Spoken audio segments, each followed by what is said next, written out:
तो significance of business finance क्या है? सिग्निफिकेंस का मतलब हो जाता है महत्व, और महत्व के बारे में हम लोग बिजनेस फाइनेंस के महत्व के बारे में पढ़ेंगे यहाँ।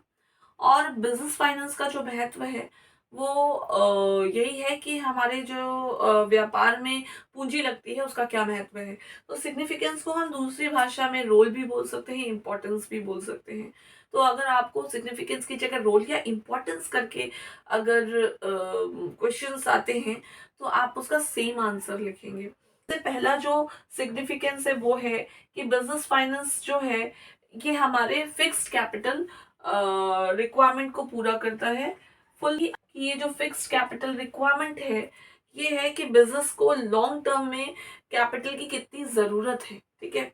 जैसे मशीनरी अगर में इन्वेस्ट करना है, अगर बिल्डिंग खरीदनी है बिजनेस के लिए, या फिर और अदर जो भी fix long term capital requirements है, पूंजी को लगाना है बिजनेस में ताकि बिजनेस आगे चल सके, तो वो सारी चीजें हो जाती है। लंबे समय के लिए जो भी करना है वो सारी फिक्स कैपिटल रिक्वायरमेंट्स है, तो उनको ये पूरा करता है। और फिक्स कैपिटल के साथ ही साथ क्या, ये वर्किंग कैपिटल रिक्वायरमेंट्स को भी पूरा करता है।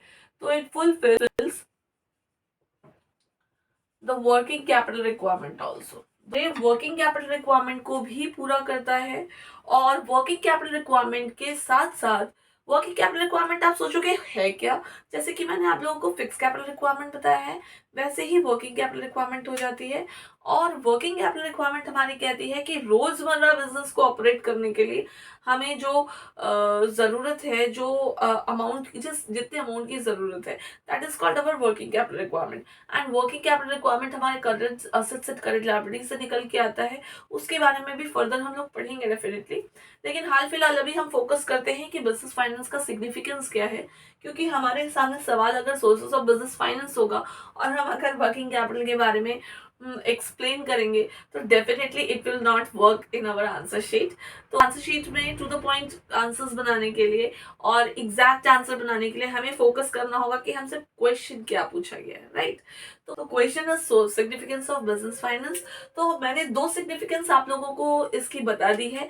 अब बारी है नंबर 3 सिग्निफिकेंस की। And number 3 significance is helps in growth and expansion of business. आप लोग चाहें तो इन सभी पॉइंट्स को एलाबोरेट करके लिख सकते हो, जैसा कि मैं मीनिंग आप लोगों को समझा रही हूँ। लेकिन मैं शॉर्ट में लिख रही हूँ बिकॉज इतना लंबा यहाँ बोर्ड पर लिखना मेरे लिए पॉसिबल नहीं है। तो it also helps in the growth and expansion of business. Business को बढ़ाने में, उसके ग्रोथ में ये काफ़ी कारगर साबित होती है। और क्यों कारगर साबित होती है? क्योंकि बिजनेस में आज को या कल को कोई भी नया काम या नया प्रोजेक्ट स्टार्ट करना है तो उसके लिए हमें फाइनेंस को इन्वेस्ट करना ही होगा।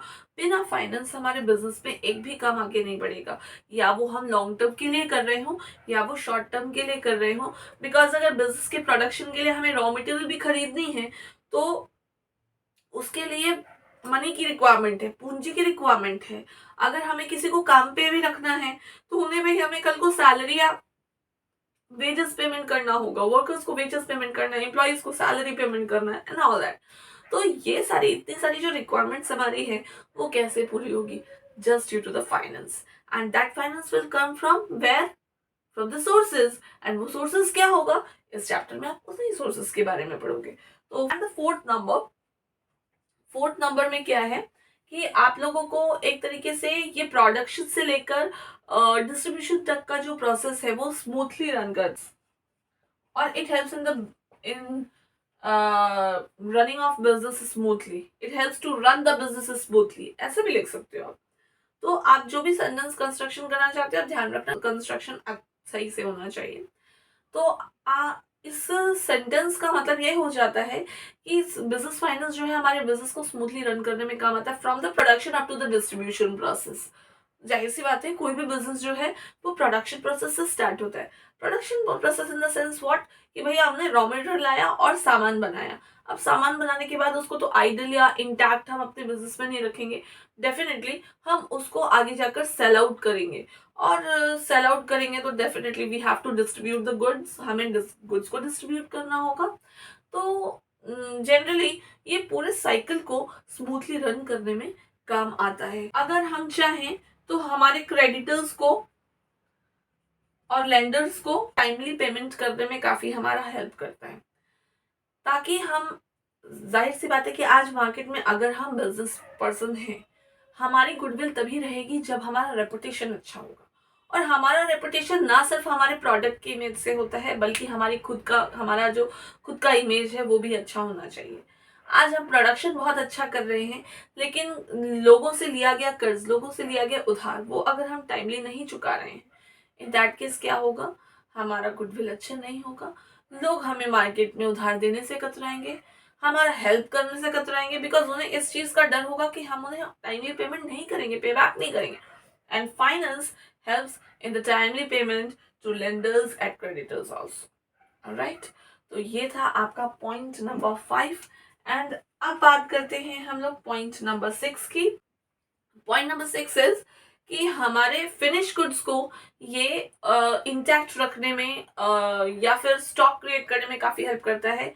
कई बार क्या होता है कि हमारे बिजनेस में फाइनेंस ज़्यादा होने की वजह से हम थोड़ा ज़्यादा प्रोडक्शन कर लेते हैं और स्टॉक को हम रख देते हैं स्कैर्सिटी पीरियड के लिए, कि जब हमारे मार्केट में स्कैर्सिटी होगी तो हम हायर प्राइसेस में इसको सेल आउट करें। तो it generally helps to keep the stock of finish goods in order to sell it in higher prices in future. तो मैं जानती हूँ आप लोग के लिए थोड़ा लंबा हो गया पॉइंट, बट कुछ पॉइंट्स तो लंबे होंगे ना, जिनका एक्सप्लेनेशन जब तक आप शॉर्ट वे में दोगे वो कंप्लीट नहीं होगा। इवन ये सारे पॉइंट्स का भी जो एक्सप्लेनेशन है आप इसको एलाबोरेटली दे सकते हो, आप बुक्स अप्रोच कर सकते हो। इससे डेफिनेटली आप लोगों को कुछ सेंटेंसेस बढ़ाकर लिखने होंगे। I am counting only the points, you can elaborate this. आप इसको एलाबोरेट करके डिस्क्रिप्टिव वे में इन्हीं सारे पॉइंट्स को एक्सप्लेन कर सकते हो। या लिखा है उसका मतलब यही होता है कि आप अगर एक्स्ट्रा प्रोडक्शन कर रही हो तो उसका स्टोर क्रिएट करके रखा, ताकि उसे आप फ्यूचर में हाई प्राइस पे बेचोगे जब भी आपका मार्केट में स्कैर्सिटी होगा। बिकॉज जाहिर सी बात है कि जब मार्केट में किसी चीज़ की स्कैर्सिटी हो जाती है और आप अगर एक अकेले उसके या कुछ लोग अकेले उसके सप्लायर्स हैं, तो वो उनके लिए उस प्रोडक्ट के लिए डेफिनेटली हाई प्राइस चार्ज करेंगे। तो ये एक तरह का एडवांटेज हो जाता है सेलर के लिए या बिजनेस पर्सन के लिए। तो यही था आप लोगों का पॉइंट्स सिग्निफिकेंस का।